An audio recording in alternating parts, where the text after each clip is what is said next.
having lost in the playoff final in the last episode. We are in the National League for yet another season.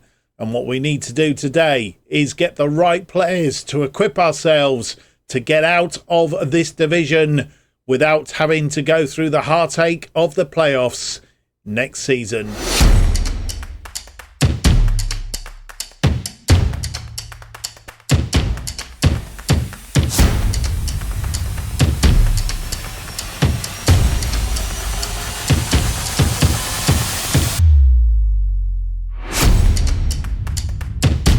Hello, and it's a very warm welcome to episode 43 of From the Bottom to the Top, as we try and take a National League South side, in this case Weymouth, from the bottom all the way up to the top. And this is our journey.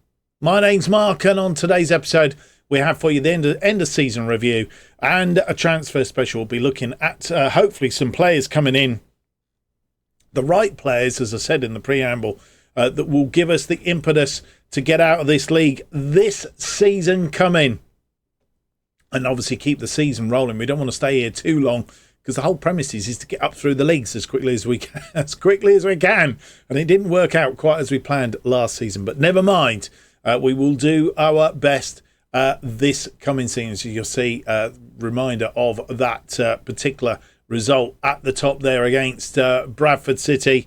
Not the best. To say the least, was it? No, it wasn't. Right, can we have a quick look at the table? I'm not sure if I've set the table up to have a look. I don't think I have, actually, have I? Let's go in here. Should have done it from here, actually. There we go. Reminder then of how it all finished. Chesterfield were champions on 108 points. Bradford City second on 98. I suppose you could say they deserved to go up because of that. We finished third on 90 points, same as Solihull Moors, but got their on goal difference over them and managed to get a bye through the first round of the playoffs to the semi-finals. Just as well we did, really. Woking, Bournemouth, Kings Lynn Town and Dorking all relegated, but we'll come back to and have a deep dive in that and have a look and see who's coming out of the South and the North Leagues that is going to join us in the National League next season a little bit later on in the episode. But as we like to do, we like to start our end of season review and transfer special with the said end of season review. Let's go and have a look. And here we are with the end of season review. And we're going to start, as we always do, with a recap of the players that we brought in this season. Our star man was Cameron Cooper. The board disappointed with the deal to sign Cam Cooper. It was mainly down to giving the player a wage that's too high for his place in the squad. But apart from that, he made 37 appearances, 6 from the bench, scored 12 goals, 7 assists. Not prolific, so prolific this season. 6.95. Nobody scoring over a 7, which is quite interesting. That, I think, probably tells a story of not getting through the playoffs. Josiah Linton in from Tottenham, 36 appearances, 4 from the bench, 1 goal, 13 assists, very good, a 6.95 for him as well. Luke Armstrong, on loan goalkeeper from Cardiff, made 53 appearances in the season, a 6.94. Liam Vincent came in from Portsmouth as backup to Josiah Linton, 19 appearances, 8 from the bench, 8 assists, a 6.93. Sonny Davis was backup for Prescott on the right-hand side and actually performed better than Prescott, as it turned out. He came in from Southampton, 20 appearances, 13 from the bench, 1 goal, 6 assists, a 6.92. And then we had a number of loanees. Jack Wadham from Bournemouth, 6 appearances, a 6.70, 1 assist. Willie Healy from Portsmouth, 14 appearances, 1 assist, a 6.69. Chris Stanton from Tottenham, 24 appearances, 3 from the bench, 1 goal, 1 assist, a 6.96. Not quite sure what's going on the other side. Something strange is happening. Harry Ransom came from Crawley Town, 16 appearances, 11 from the bench, 1 goal, a 6.68. And then come Dan Casey from Arsenal, 28 appearances, 9 from the bench, 7 goals, 2 assists, 6.67. Bryn Morris from Newport County, 17 appearances, 4 from the bench, a 6.61. And Luke Campbell, our other goalkeeper, a young goalkeeper, one for the future maybe, in from Chelsea. He made 2 appearances in the season, a 6.60. They were the new arrivals. Transfers out, we won't bother to delve too deep, but going out, Ted Can, he made 9 appearances for Carnarvon, 7.32. Charlie Rowan went to Weston-super-Mare, made 16 appearances, 30 from the bench, 9 assists, a 6.94. Toure Williams, 23 appearances for W Connection, 8 appearances from the bench, 2 goals, 4 assists, 6.72. And Michael Kelly, another goalkeeper, of course, Cobb Ramblers, he went to 13 appearances, 6.57. Durajay played well for us, went to Hamwell, 41 appearances, 1 from the bench, 1 goal, 2 assists, a 6.35. And Tyler Frost, really don't know too much about him. The season, how did it go? Vanarama National League, we know all about that. We'll do a deep dive into the table very, very shortly. Average attendance was 1,700. Top goal scorer for us, 21 goals from Amika Peters. And he was injured, of course, towards the end of the season. Rating a C+. The Bull were pleased that we reached the final of the National League playoffs in the FA Cup. A B-, we got through to the 3rd round. The FA Cup proper, knocked out by Brighton Hove Albion, a 4-1 loss on that occasion. It wasn't a cricket score, and it could have been. We beat Mangotsfield 4-1, South Shields 4-1, and Warrington Town 5-1 on the way to that 3rd round. Again, 1,700, our average attendance. Harvey Slade and Cam Cooper, top scorers, with 3 goals each. And that was the FA Cup. The FA Trophy, we got through to the 5th round. We were knocked out by Yeovil Town, 2-1 in that one. Prior to that, we'd beat Basingstoke 2-1 and Braintree on penalties, a 1-1 draw in that one. C+ was what we got.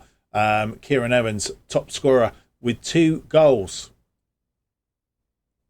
Our biggest win was a 6-2 trouncing of Oldham Athletic back in August, and we thought we were going to do extremely well at that point in the season.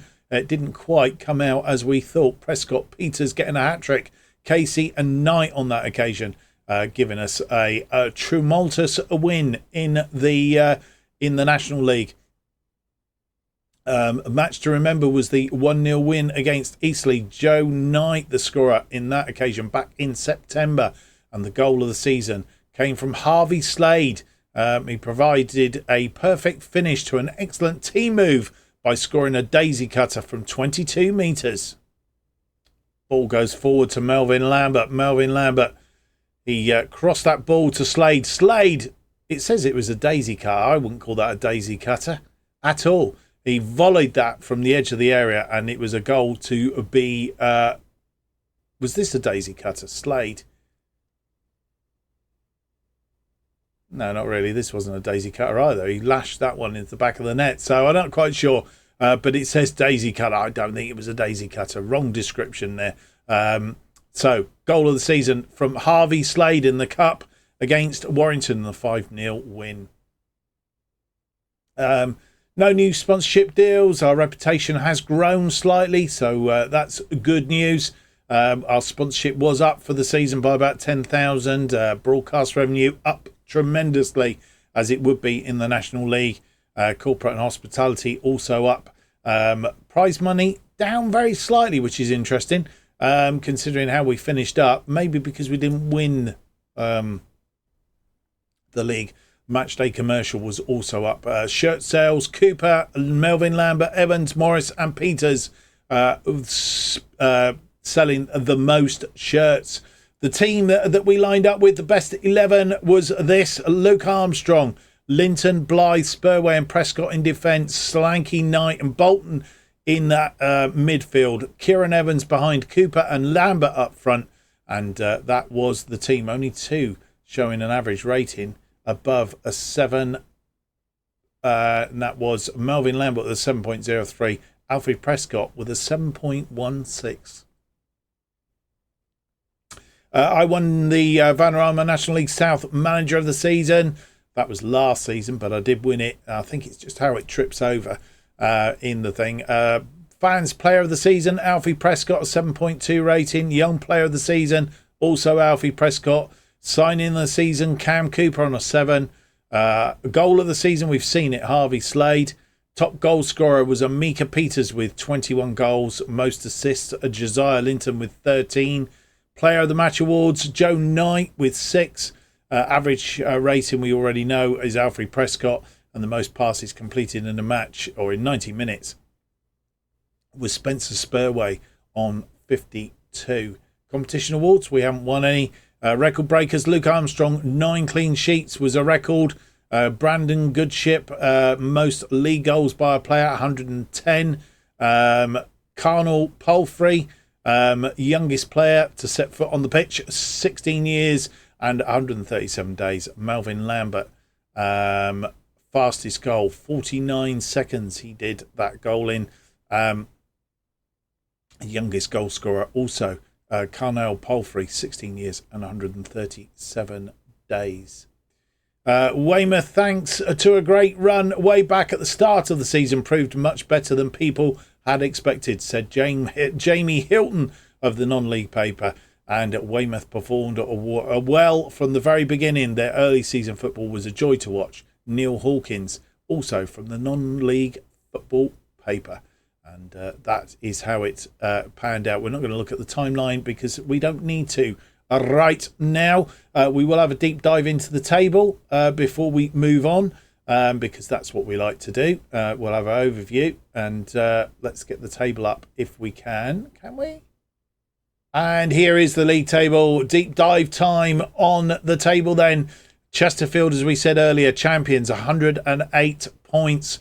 They scored 117 goals for, conceded only 45, a goal difference of plus 72, almost double everybody else, and that is some going, if I say so myself. Bradford City in second, 98 points. They had a goal difference of 38, 87 for, 49 against. That wasn't bad going at all, was it?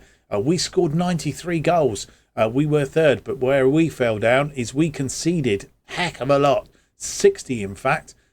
Conceded to give us a goal difference of 33, 90 points in third place. Solihull Moors fourth, also on 90 points. And then come York City, Barnet, Halifax, Gateshead, Aldershot Town, Southend, Bromley, Eastleigh, Yeovil Town, Fylde, Hartlepool, Dagenham, Redbridge, Oldham Athletic, Altrincham, Chester and Scunthorpe. Scunthorpe managing to survive just on goal difference, 2 goals in it. At the end of the day, Woking, Bournemouth, Kings Lynn Town and Dorking getting relegated. Woking on 40 points, an 8-point drop then to Bournemouth, Kings Lynn Town on 31 and Dorking well adrift on 21 points. They were some 19 points adrift of Scunthorpe in 20th place in the end. And as you'll see, their form was pretty atrocious. I mean, they leaked goals like a sieve. Won 4, only 4 all season. They have 47 goals for, 120 against, a minus 73, almost the reverse of Chesterfield at the top there.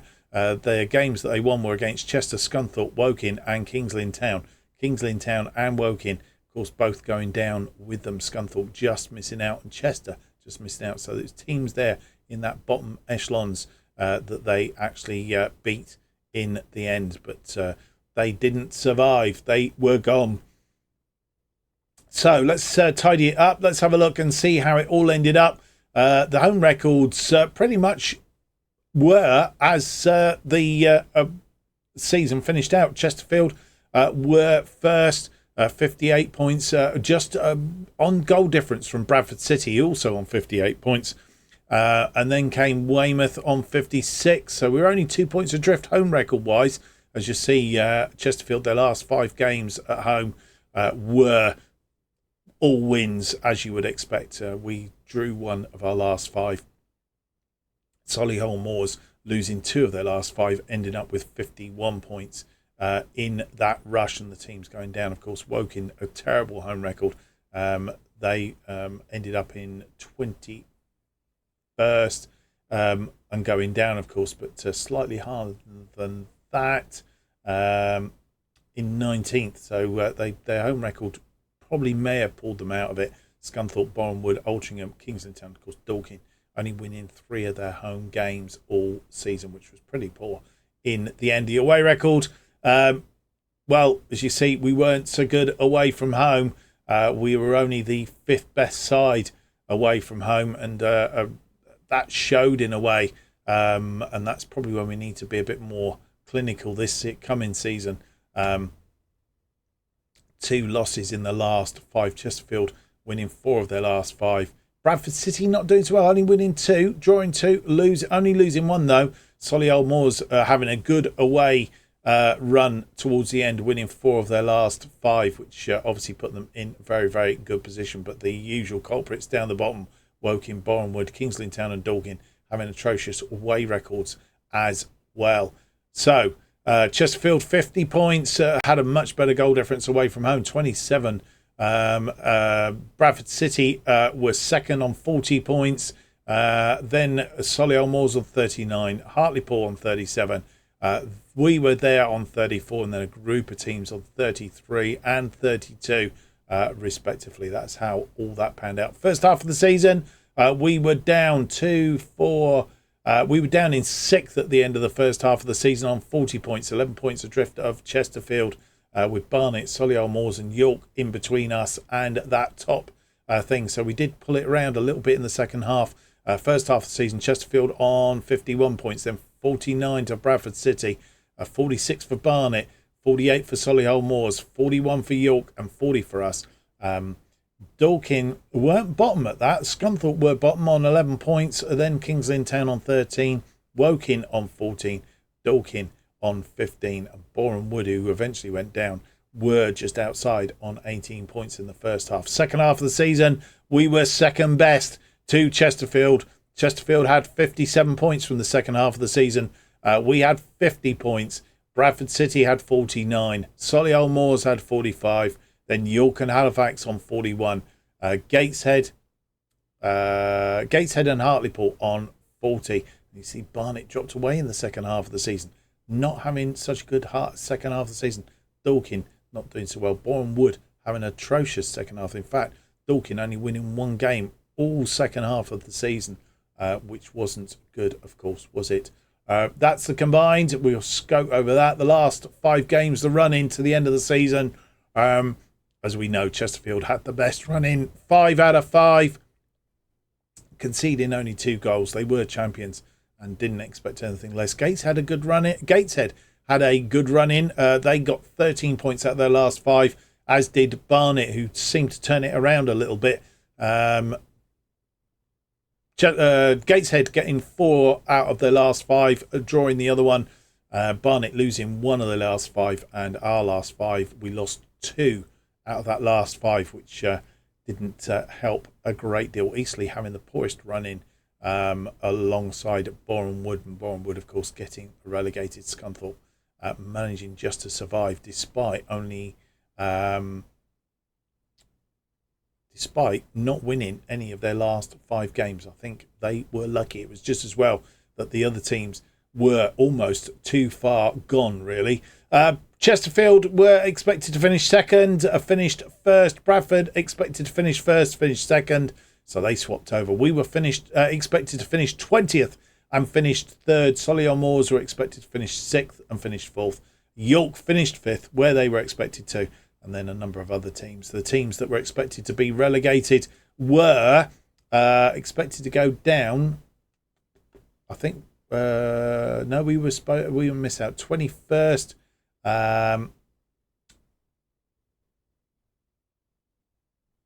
Scunthorpe were 21st, just managed to survive. Bournemouth finished 24th and finished 22nd. Kingsland Town finished 23rd.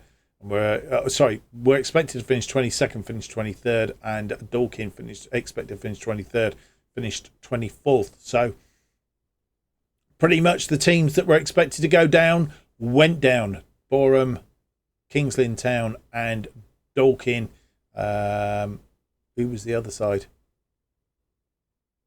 24, 23, 22, 21. It was Scunthorpe. And Scunthorpe was the team that managed to evade the media prediction. So otherwise, they had it pretty much right. Did they not? Right. Well, that's our deep dive into the table. We'll go back to the overall. But what we also are doing, of course, is our transfer special. So what we're going to do now is we're going to have a look at the transfer data to date of what's gone in. Nobody coming in since Jack Wadham coming on loan from Bournemouth back in March. Nobody going out either. So nothing to do on the transfer rock at the moment. We can go back a stage and have a quick look and see. We're doing a little bit of schmoozing. We've got a bid in for Dexter Barton, who is a left back.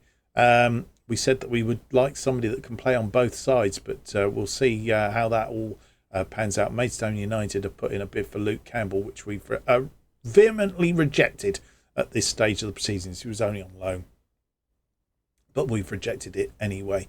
So here we are, 4th of May then. Nothing going on transfer-wise. What we're going to do is we are going to jump to the 1st of June and see if there's any transfer news. Well, nothing happening. We are on the 1st of June. Nobody coming in, nobody going out. It's all very, very quiet at this stage of the proceedings. We do have, we are looking at Rob Hunt. He is a free transfer if we can get him in. He is that one of those players that can play on both left wing back or right wing back. Probably a little bit older than we'd hoped. But an offer has gone in for him. Whether he will come and join us is another matter. We are doing lots of trial runs and all the rest of it. So that is all going on in the background. Just thought I'd have a quick look at this, of course, because it does tell it's a little bit of a story. And you see dotted with those red dots, which we didn't really want. Got off to a reasonably good start. Lost to Hartlepool on the opening day. But didn't lose for the rest of August, which put us in a sort of like a bit of a heady position, really, because that was the only thing we didn't look in the table. We'll have a look at that in a moment, just how our season went as far as the table was concerned. Then we had a little bit of a rough spot through September, only winning 2 of our 5 games. And then it didn't get much better in October. Seemed to be a little bit better in November. Including an FA Cup first round and second round wins. But the National League, we won more than we lost. And then we had an absolutely fantastic December. Seemed to put our season back on track and pushed us up there. January wasn't so good. February wasn't so good. Then we hit from losing against Dagenham Redbridge at the end of February. Hit a sort of reasonable run of form. Only losing to Bradford City in the league. And then, of course, we lost to them in the playoff final. But that momentum did carry through to the final of the playoffs. Right, I'm just going to have a quick look in here again. If we can go to the league table, I think we can. It's a bit of a convoluted way of getting there. But what we want is past positions. That's what we want to do. How did we do? Well, as you see, the start of the season, we never fell any lower than 7th after the game against Solihull Moors, a 1-1 draw on match day 15. But we had hit the top only once and for only 1 week, that after week 8. And then we dropped away a little bit and seemed to be up and down and what have you. We did settle down once we got to week 26. We settled in that 3rd place and pretty much from halfway then 26th week, stayed in 3rd place, then had a bit of a bob, dropped down to 4th, but managed to pick it up again. Got back up into 3rd when we beat Chester by 2-1 at their place in matchday 40, and that's where we stayed until the end of the season. Bradford City never dropping any lower than 4th, and probably, as I said earlier, deserved to walk away with the final. And as we say, Chesterfield never any lower than 3rd. Spent a little bit of time in 2nd place, but by about match day 20 had cemented themselves at the top of the table. Our arch rivals for this one, Solihull Moors, pecking us all the way, and they pretty much were pecking us all the way, as you see. Did get in front of us at one point and causing us a bit of grief. Dorking didn't do too bad. Hit the bottom in match day 27 and stayed there. That was the virtue of their season. Scunthorpe rumbled along the bottom for a little while, as we've already seen. Managed to get themselves clear. Managed to get clear in match day week 36. And apart from a quick bob up to 19th place, settled back down into 20th and managed to survive. Woking will kick themselves because, as you see, they were out of it for a little bit. Just managed to get clear into 19th place and then lost a couple of games. Dropped back down into 21st place and didn't manage to get out of it. So that is how the season went. What we're going to do now is we're going to jump forward to the 1st of July and I hope as well, that we will have some incomings, and also we'll have the new fixture list out as well. So we'll be seeing who we're going to play on the opening day of the season. Well, here we are on the 1st of July. All I can tell you is we have only brought in one player. Up to date, things have got to change. We've got a month down to the start of the season, but we have brought in just one player, Abdul Malik. He has joined us. Abdul Malik. He is he can play anywhere across the attacking midfield roles, or he can play as a striker. He's a preferred role. I'm not sure. Actually, he's come in from Oldham Athletic, 17 appearances last season, only 2 goals. Prior to that, he was at Millwall and Wealdstone. He's a 3-star shadow striker, as I said, can play in that attacking midfield role, or play as a false 9 or advanced forward in the attacking roles. He's got dribbling of 14, finishing of 11, first touch of 12. He's got good technique. Acceleration, agility and pace. The only thing he suffers a little bit from is pace, and natural fitness, so things that maybe need to keep an eye on. He's signed a contract with us, £70 a week for the rest of this season, so we'll see how he goes. He's a National League player, can play, or going forward could end up a League 2 player, so let's hope he can build while he's here. That is for sure. So Abdul Malik is our one and only incoming at the moment. Nobody going out. It's all as it was. Before we have a look at the fixture list, we are going to have a quick look at the who's coming up and joining us in the league. Let's go here. This is how it is. Let's have a quick look at last season. That's what we want. And if we go down to the Vanarama National League North, we'll have to switch again. Here we go. Boston United are coming up. They come up as champions. 104 points last season. Guiseley were in second, promoted via the playoffs. So they did. Warrington, Telford, South Shields, St Albans and Chorley, the other playoff sides, not getting through. FC United, Nuneaton's, Peterborough Sports and Leamington Spa, they're all being relegated to the regional divisions. That's the north. So Boston and Guiseley joining us. And from the Vanarama National League South, we're joined by Torquay United and Chelmsford. Torquay winning on 94 points. Chelmsford, who finished second on 92 points, also promoted. So it looks like all the teams coming up that finished in second place: Maidstone, Wealdstone, Dartford, Bath City and Worthing, the other sides in the playoff places.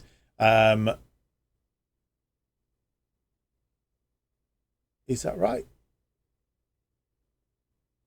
Yes, because it was Woking that went down. I was thinking Worthing went down. No, they didn't. Truro City, Salisbury, Hornchurch and Hendon are dropping out of the National League into the regionals. So that is how they are doing. And a quick look at who is coming down the other way from League 2. Coming down from League 2, Rochdale and Colchester will join us in the National League. Well, that makes for quite a good season. This is a look then at the teams that are in the National League this year. Aldershot Town, Altrincham, Barnet, Boston, Bromley, Chelmsford, Chester, Colchester, Dagenham, Redbridge, Eastleigh, Fylde, Gateshead, Guiseley, Halifax Town, Hartlepool, Oldham Athletic, Rochdale, Scunthorpe, Solihull Moors, Southend, Torquay, ourselves, York, should I say Yeovil, and then York.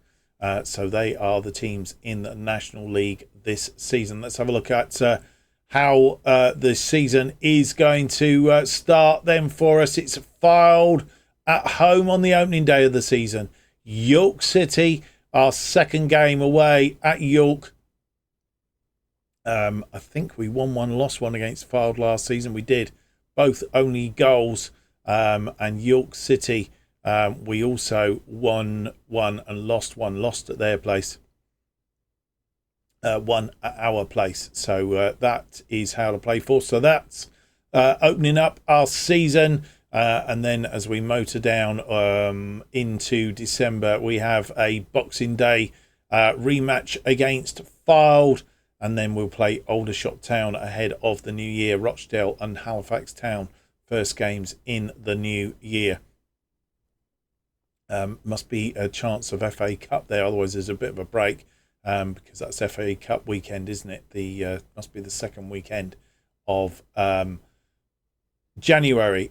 And then at the end of the season, we have Eastleigh away, Altrincham at home at the start and at the end of the season. So that's how it is going to go. We'll focus on that a bit more nearer the time.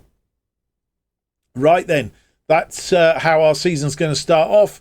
I think what we're going to do is we're going to hop forward, hope that by the time we're virtually on top of the start of the season, we have some new players in for you.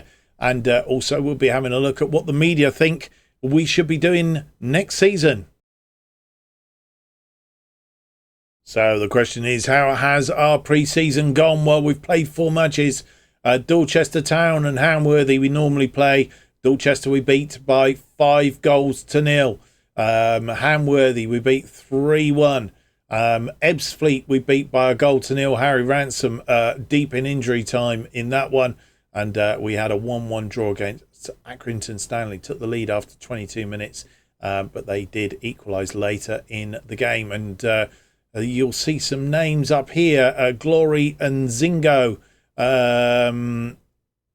for one. And more about him in a moment. And of course, Abdul Malik, who we mentioned previously. He's got himself on the score sheet. Harry Ransom scoring 2 goals, a goal in each game. I've realised that. So the question is, have we brought in any players since you were last with us? Let's have a quick look. Yes, we have. We've got a whole boatload of them. First of all, though, the outgoings. Dan Casey has left us. He got a bit umpty, wanted to leave. So he's gone. Only spent really a season with us, I think. Did Dan Casey. He came in from Arsenal. We got him at the start of last season. Played 33 games for us. 7 goals, 2 assists. 1 player of the match, a 6.7. He's gone to Stockport County. Stockport County, who are in League 1. So it's a big step up for him. And very well done to him for stepping up. Leighton Hibbs, who is one of our younger players. He's gone on loan to Basingstoke Town.